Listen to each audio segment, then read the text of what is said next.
ঘরে লুকিয়ে গেছে অলরেডি।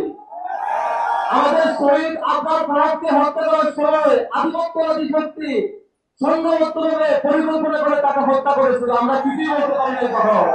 কিন্তু আপনার ফারাকের রক্ত আমাদেরকে কথা বলা শিখিয়েছিল। যদি আবু সাইদ গুলির মুখোমুখি দাঁড়িয়ে কলিজা ফিরিয়ে একদম তার জীবন দিয়ে দিয়েছিল এবং পরিণতিতে আমরা প্রতিবাদকে ভারতে পাঠিয়ে দিয়েছিলাম।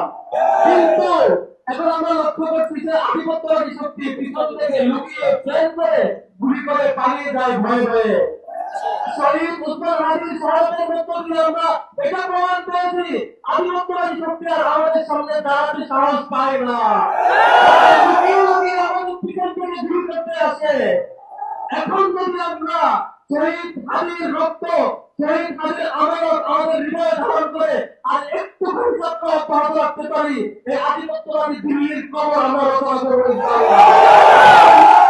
আমরা শহীদ আপনার কাজ করিয়ে আবু সাইদ হয়ে আমরা প্রতিবাদকে ফিরিয়ে পাঠিয়েছিলাম।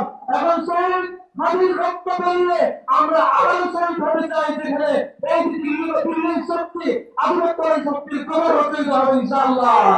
আপনারা প্রস্তুত আছেন ইনশাআল্লাহ? এই সময়ে শহীদ হাদি সত্তরে সকল ছাত্র সংগঠন, সকল রাজনীতি সংগঠনকে আমরা আহ্বান জানিয়েছিলাম। অলরেডি অনেক সংগঠন আমাদেরকে সম্মতি জানিয়েছে। আজকে এখানে ডাকসু সহ সকল ছাত্র সংসদ এবং সকল রাজনৈতিক সংগঠন সহ আমরা একসাথে ঘোষণা দিতে চাই, দিল্লির দাবিদারি এই দেশে চলবে না ইনশাআল্লাহ। চলবে না ইনশাআল্লাহ। ইন্ডিয়াতে কোনো দিনে বাংলাদেশে চলতে পারবে না ইনশাআল্লাহ। ইন্ডিয়াতে কোনো শক্তি যারা ভারত থেকে তাকিয়ে ক্ষমতায় আসতে চায়, কোনো দল এদেশে ক্ষমতায় আসতে পারবে না ইনশাআল্লাহ।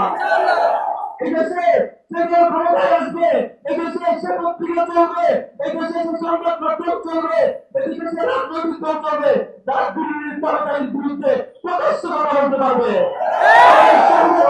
আমাদের সঙ্গীরা দিল্লির বিরুদ্ধে করতে গিয়ে জীবন দিয়েছে, আমাদের আব্বাস ভাইয়েরা ভারতের সমালোচনা করতে গিয়ে জীবন দিয়েছে, আমাদের আবু সাইদরা দিল্লির সরকারি শক্তির বিরুদ্ধে বুক চিপিয়ে জীবন দিয়েছে, আমাদের শহীদ হাদিরা দিনের আধিপত্যবাদের বিরোধী, দিনের আধিপত্যবাদী শক্তির বিরুদ্ধে শাহাদাত হয়েছে।